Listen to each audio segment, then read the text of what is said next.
Muy buenas noches. Iniciamos nuestra cuarta sesión del curso bíblico en que estamos aprendiendo a conocer el primer libro de la Biblia, el Génesis. En el nombre del Padre, y del Hijo, y del Espíritu Santo. Amén. Ven, Espíritu Santo, llena los corazones de tus fieles y enciende en ellos el fuego de tu amor. Envía, Señor, tu Espíritu, y todas las cosas serán creadas, y renovarás la faz de la tierra. María, Madre de la Iglesia, ruega por nosotros. En el nombre del Padre, y del Hijo, y del Espíritu Santo. Amén.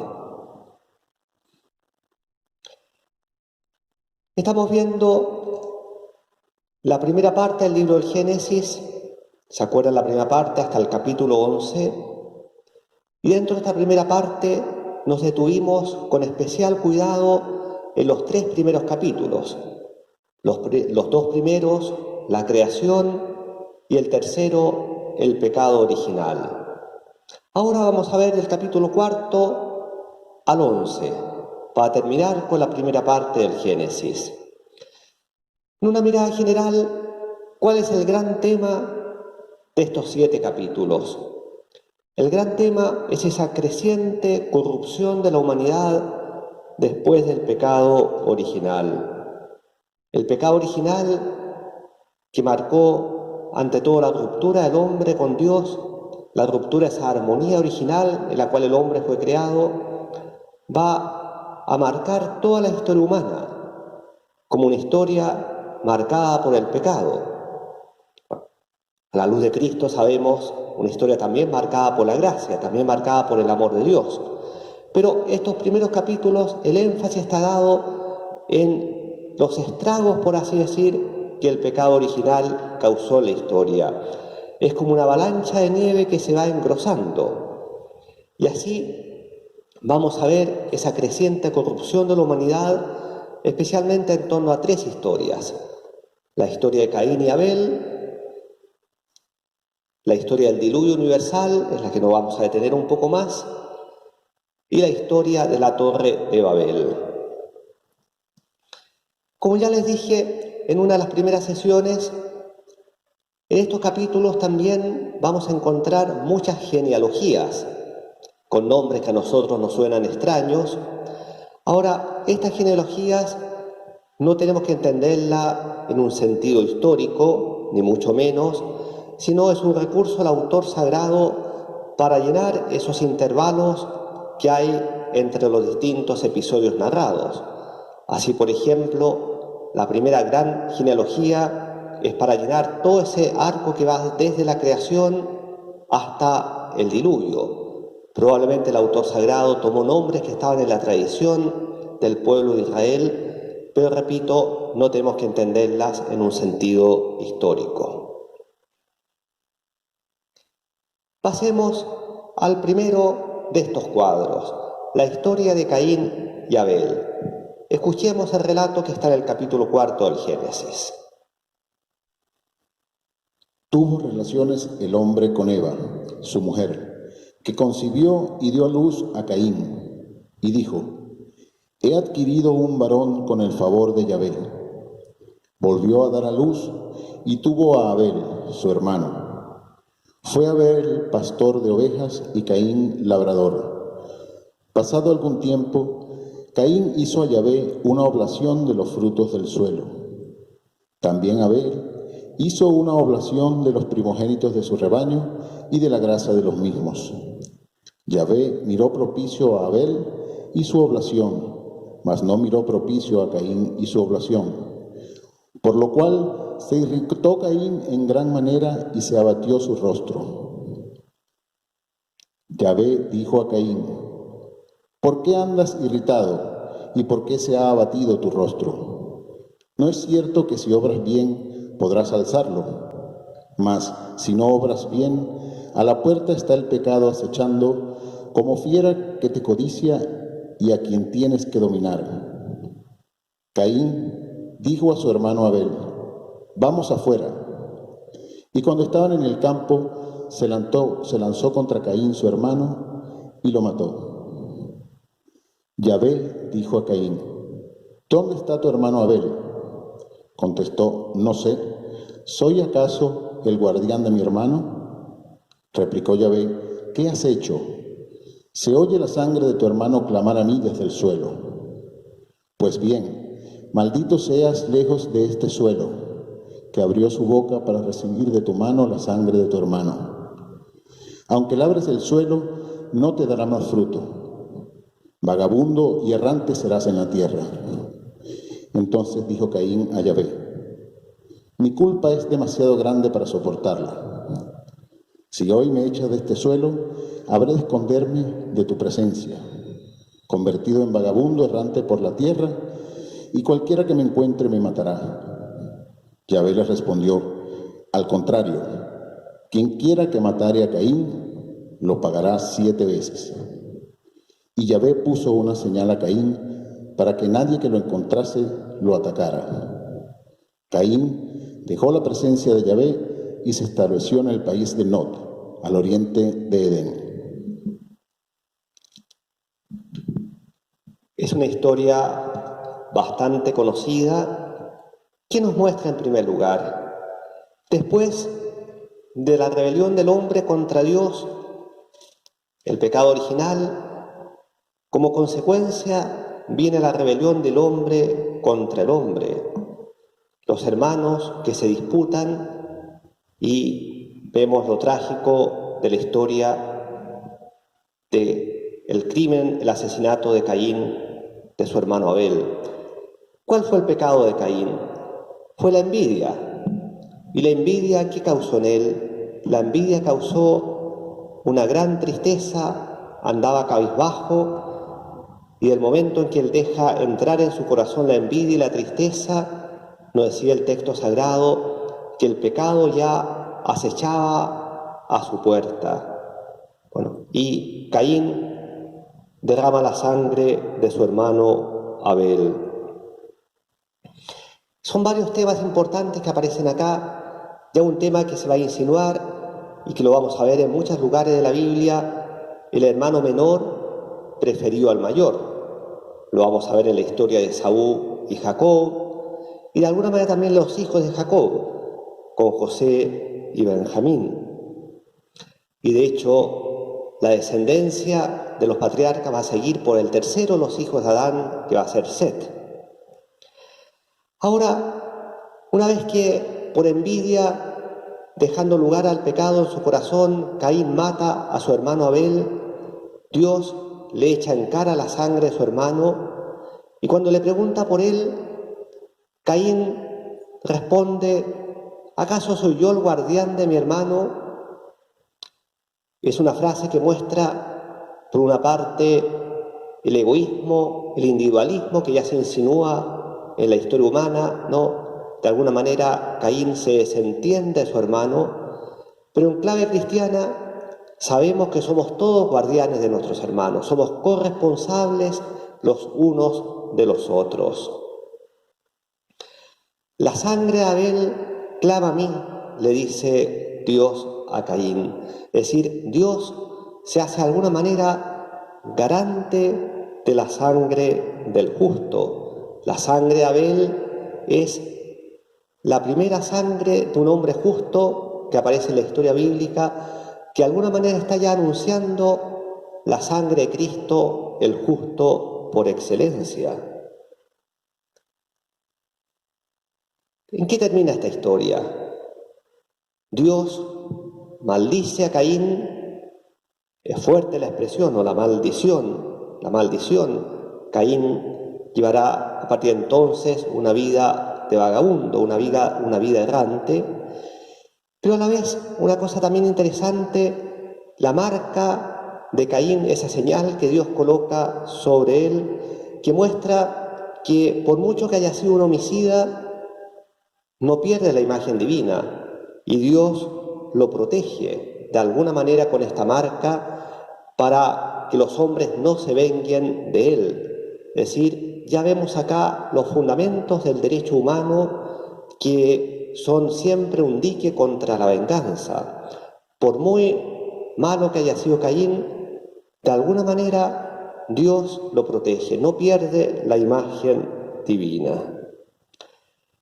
Este es entonces el primer cuadro. Vamos a pasar ahora al segundo, que es la historia en la cual más nos vamos a detener, porque es la más larga por lo demás, la historia del diluvio, que parte del capítulo 6 del Génesis y parte con estas palabras que ustedes pueden ver en la diapositiva.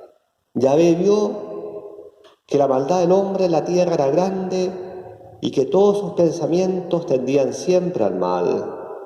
Se arrepintió, pues, de haber creado al hombre. La creciente maldad del hombre, la violencia, el pecado es una avalancha que se va cada vez engrosando más. Y que fuertes las palabras del texto. Por un momento Dios se arrepiente de haber creado al hombre. Pero Dios encontró un justo. Noé, dice el versículo 8 del capítulo 6, Noé halló gracia a los ojos de Dios. Esta es también una expresión que se va a repetir muchas veces en la Escritura. Siempre va a haber un justo que va a hallar gracia a los ojos de Dios. El capítulo 7 del Génesis va a decir también de Noé, era el único justo de su generación. Esta es una historia que se va a repetir en la Biblia. Por mucha maldad, por mucha corrupción que haya en el pueblo de Israel, siempre va a haber un resto fiel. Siempre va a haber alguien justo que es signo de esperanza y que va a atraer la misericordia de Dios. La historia del diluvio creo yo que es muy conocida, ¿no? De alguna manera, como un castigo a esta humanidad pecadora, el texto dice que Dios manda el diluvio. Una cosa que llama la atención, dice, para exterminar toda carne que tiene hálito de vida. Uno podría preguntarse, si el hombre es el culpable, ¿por qué se castiga a toda la creación?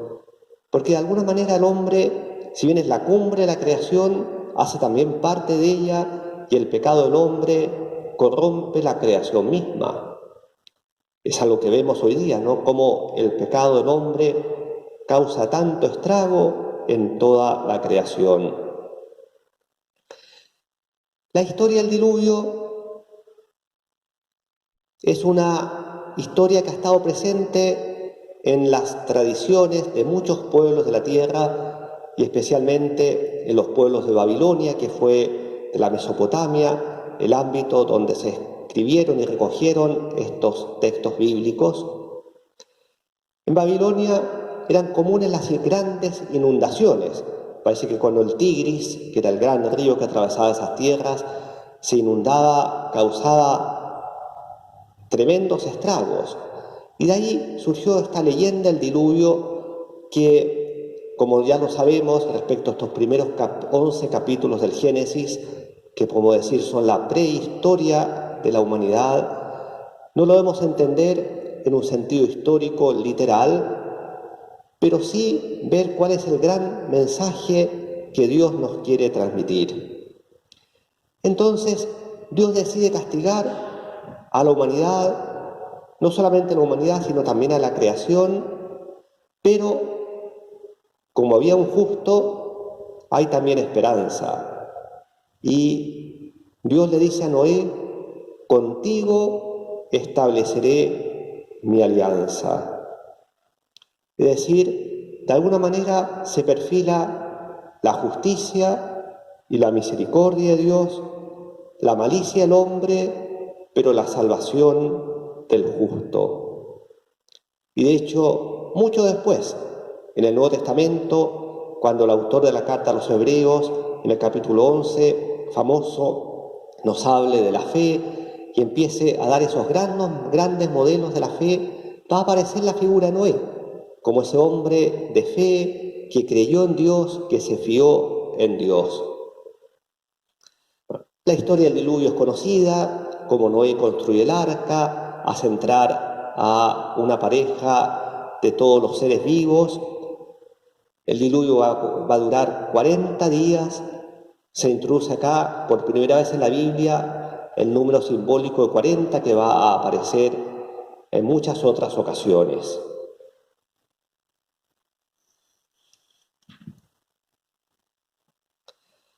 Ahora, 40 días en que las aguas llenan la tierra día y noche. Después de los 40 días, hay un largo tiempo en que las aguas van poco a poco bajando, y cuando finalmente Noé puede abrir el arca y baja a tierra, ¿qué es lo primero que hace?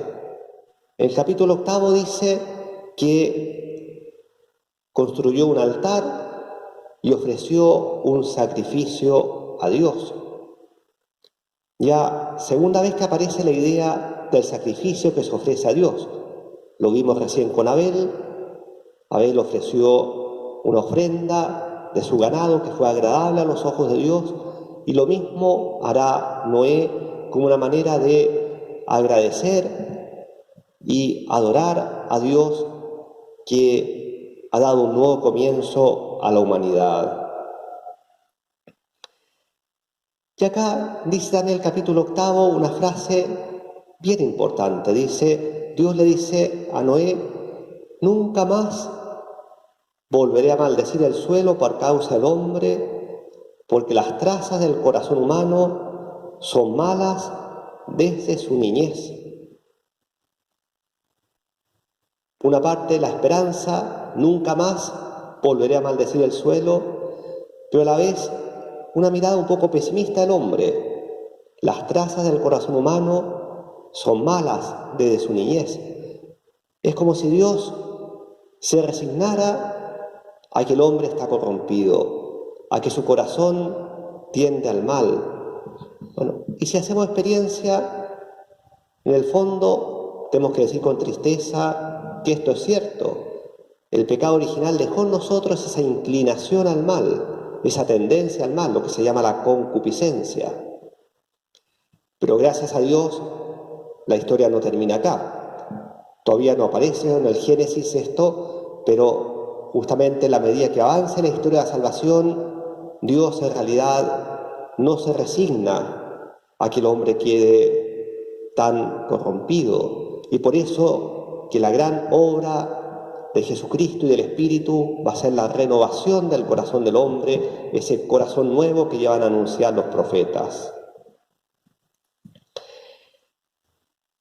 Y quizás en toda la historia de Noé, el momento más importante, que tiene una enseñanza más valiosa para nosotros, es la nueva bendición y la alianza que Dios va a sellar con la humanidad. Leamos los primeros versículos del capítulo 9 del libro del Génesis. Dios bendijo a Noé y a sus hijos, y les dijo: sed fecundos, multiplicaos y llenad la tierra. Infundiréis temor y miedo a todos los animales de la tierra, a todas las aves del cielo, a todo lo que repta por el suelo y a todos los peces del mar. Todos quedan a vuestra disposición. Todo lo que se mueve y tiene vida os servirá de alimento. Todo os lo doy, lo mismo que os di la hierba verde. Solo dejaréis de comer la carne con su vida, es decir, con su sangre. Yo os prometo reclamar vuestra propia sangre. La reclamaré a todo animal y al hombre. A todos y a cada uno reclamaré la vida humana. Quien vertiere sangre de hombre, por otro hombre será su sangre vertida, porque a imagen de Dios hizo él al hombre. Vosotros, pues, sed fecundos y multiplicaos, extendeos por la tierra y dominad en ella. Noé es el inicio de esta nueva humanidad que surge después del diluvio, y por lo mismo Dios vuelve a bendecir al hombre, tal como lo había hecho en el paraíso al crear a la primera pareja, a Adán y Eva. lo vuelve a bendecir. Y la bendición nuevamente es para la fecundidad. Sean fecundos, multiplíquense. Ya les comenté yo como la fecundidad en la Biblia siempre es signo de bendición de Dios. Y le renueva Dios al hombre el mandato de dominar la creación. Hay un matiz, un pequeño cambio, cuando en el paraíso Dios le da a Adán y Eva el dominio sobre la creación. Podían comer solamente las hierbas, pero no los animales. Ahora Dios le permite también comer de los animales. Y luego aparece Dios como vengador de la sangre del hombre. Yo os prometo reclamar vuestra propia sangre, porque a imagen de Dios hizo Él al hombre. Esto es, ya lo dijimos hace poco, pero quiero insistir en ello, por muy malo que el hombre pueda ser, nunca pierde esa imagen divina, nunca pierde su dignidad. Y por eso Dios se hace garante de la dignidad del ser humano. De aquí podríamos reflexionar mucho, ¿no? Toda la reflexión sobre la dignidad humana, los derechos del hombre, brotan justamente de esta imagen divina que el hombre nunca pierde. La podrá tener desfigurada, pero nunca se borra esa imagen divina. Y por eso Dios se hace protector, es más, vengador. Yo os prometo reclamar vuestra propia sangre. Es decir, quien derrama la sangre de su hermano, y más todavía si esta sangre es inocente, comete un grave pecado contra Dios, porque está ofendiendo la imagen divina en el ser humano. Sigamos leyendo el capítulo 9. Dijo Dios a Noé y a sus hijos: He pensado establecer mi alianza con vosotros y con vuestra futura descendencia, y también con todo ser vivo que os acompaña, las aves, los ganados y todas las alimañas que hay con vosotros, con todo lo que ha salido del arca, todos los animales de la tierra. Establezco mi alianza con vosotros. Nunca más volverá a ser aniquilada la vida por las aguas del diluvio, ni habrá más diluvio para destruir la tierra.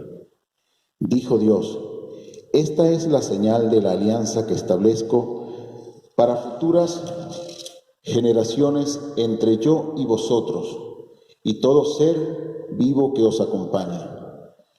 Pongo mi arco en las nubes que servirá de señal de la alianza entre yo y la tierra. Cuando yo anuble con nubes la tierra, entonces se verá el arco en las nubes, y me acordaré de la alianza que media entre yo y vosotros y todo ser vivo.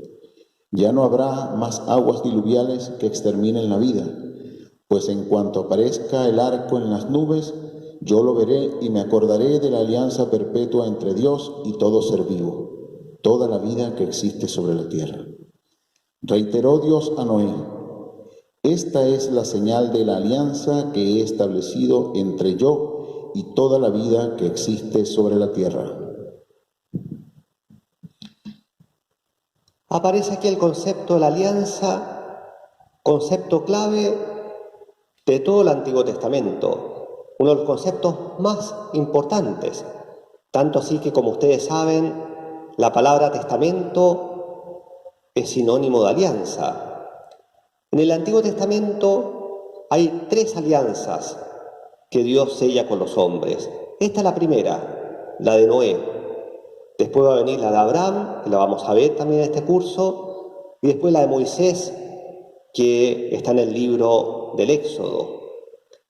Entonces esta es la primera alianza que Dios la sella en realidad con toda la creación, porque le dice a Noé: con vosotros, se refiere a él y su familia, con vuestra futura descendencia, es decir, todos los hombres que vengan después, y con toda alma viviente, es decir, con todo ser vivo. Es interesante, esta primera alianza es con toda la creación, porque vamos a ver después que la alianza con Abraham será solamente con su descendencia, y la alianza con Moisés solamente con un pueblo. En el Nuevo Testamento, la alianza de Jesucristo con la humanidad entera. Entonces, esta es la primera alianza antigua, podemos decir, con todo ser vivo. ¿Y cuál es el contenido de esta alianza? No habrá más diluvio para destruir la tierra. Es decir, Dios se compromete a no volver a destruir su creación. Salva su creación, a pesar de la maldad del ser humano. Y es una alianza perpetua, para siempre. ¿Y cuál es la señal de esta alianza? El arco iris. Nuevamente, si vamos al contexto cultural en que fueron transmitidos estos textos, en Babilonia el arco iris era un signo de la benevolencia divina. Podemos imaginar al hombre antiguo, después de experimentar el terror que podía causarle una tormenta, truenos, relámpagos, inundaciones, y luego el espectáculo de ver el arco iris sobre el cielo, tiene que haber sido algo asombroso. Por eso lo veían como un signo de la bondad de Dios. Pues bien, el autor sagrado se va a tomar este elemento para señalarlo como un signo de esa alianza de Dios con toda la creación. Es interesante también que es un signo tanto para los hombres como para el mismo Dios, para recordarles esta alianza. De alguna manera nos muestra cómo Dios ama su creación. Dios ama a los hombres a pesar de su maldad. El Dios que se revela en la Biblia no es un Dios que se ha olvidado del mundo, no es un Dios que creó y luego se olvidó. Es un Dios que sigue amando a su creación. Entonces, hemos terminado acá el segundo de estos grandes cuadros, la historia del diluvio. Y ahora vamos al tercero, breve, la Torre de Babel, también una historia conocida, que busca explicar la diversidad de pueblos y lenguas entre los descendientes de Noé. La historia nos relata los hombres quisieron hacer una gran torre para escalar el cielo y alcanzar el cielo. Pero la Biblia lo ve como un pecado colectivo de soberbia, porque de alguna manera es esa soberbia del hombre que quiere alcanzar el cielo con sus propias fuerzas. Es un símbolo de ese esfuerzo del hombre que prescinde de Dios, que confía solamente en su poder. Lo he dicho ya muchas veces, estas historias bíblicas de la prehistoria de la humanidad tienen un envoltorio simbólico, alegórico, pero que nos quiere transmitir verdades de validez eterna. Y aquí vemos algo muy importante. El hombre, por su propio poder, prescindiendo de Dios, termina destruyéndose a sí mismo. Porque estos hombres empezaron a construir la torre, pero se confundieron, empezaron a enemistarse los unos a los otros y su proyecto quedó frustrado. El hombre puede construir un mundo sin Dios, lo vemos, pero ese mundo se vuelve inevitablemente contra el hombre. Entonces Babel representa la soberbia del hombre, pretender llegar al cielo por sus propias fuerzas, salvarse a sí mismo, en otras palabras. Cuando el hombre es incapaz de salvarse a sí mismo, solo Dios lo puede salvar. Y esa pretensión voluntarista, podríamos decir, soberbia, causa confusión, causa destrucción. Pentecostés, mediante el don del Espíritu, va a ser lo opuesto a Babel. El milagro de las lenguas de Pentecostés nos muestra justamente la unidad. pero la unidad que brota del don de Dios, de ese don de Dios que es acogido por el hombre.